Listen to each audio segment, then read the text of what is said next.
So we have inserted the various tasks that are related to the project. Now the next step is to create the labels according to the task and the subtask. So maybe the name of the construction of the particular project is the main task. Then the construction, again it is a part of the same thing.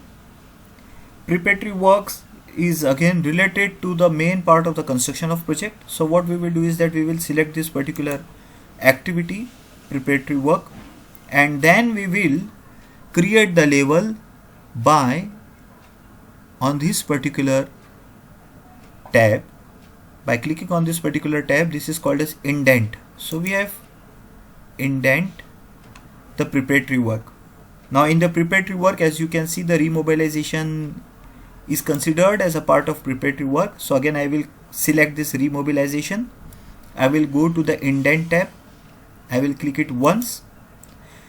If I click it once, it means that these are the activities which are of the same nature, that means in parallel, but remobilization is under preparatory work, so I will click it once again.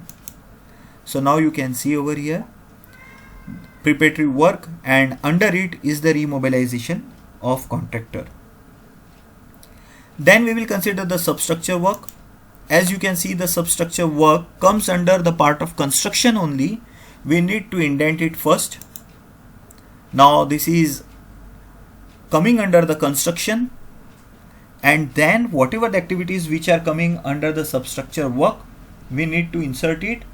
We need to insert it one by one in the logical way. So now you can see over here from the basement substructure work, it is consisting of basement work. So what I will do is that basement construction is a part of substructure work, so I will select it. I will do the indent, and again I will do it. Now it comes under substructure work. Now all this part of excavation, PCC, footing, backfilling, step column, plinth column, black filling, anti-termite treatment, everything is coming under this basement. So we can do the process of indent by selecting more than one activities also. So like this, I have selected all these activities, and then I will click on indent. Okay. So now this is under substructure. This is in the line of basement, and now it will come under basement work. So this is how we are creating the label. Along with the creation of the activities and sub activities label, you can see the development of the work breakdown structure. So P1 is the prefix that we have added over there. C, that means first over here we have considered if it is B, then under it is C. Under C the main part is A, and for this preparatory work, A under this is remobilization work 1, whereas substructure is another part of C, and then under substructure is the basement, and below it is all these activities. Now again you can see the superstructure. Superstructure is not in the level of substructure, so we need to create an indent. Now it is in the level of substructure work. But now you can realize that superstructure work cannot start until and unless substructure work is completed. So we will create the relationship later on, but as if now we have created the superstructure under the heading of construction,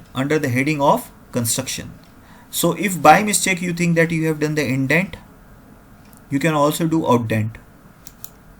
Okay.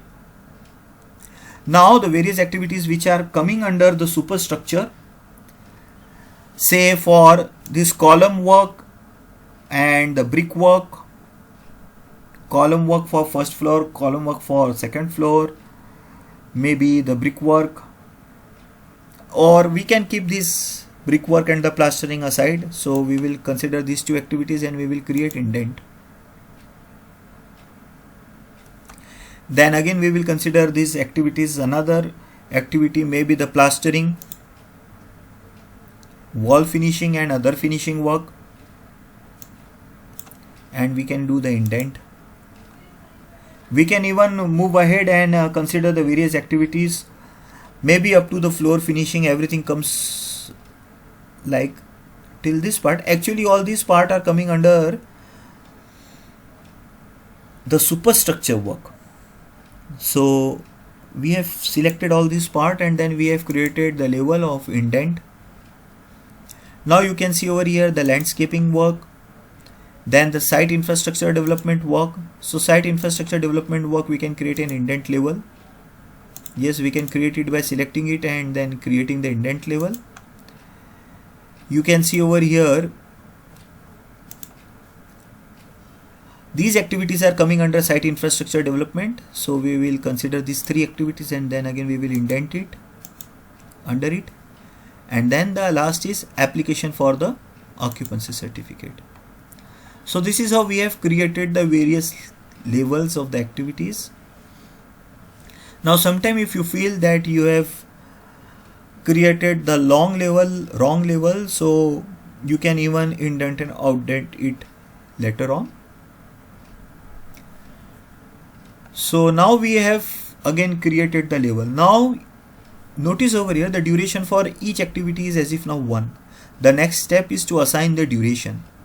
Now it is not necessary that always the project is related to the construction only and it will take the completion time as 1 day only, 1 or number of days only. The unit can be anything. It can be year, it can be number of hours.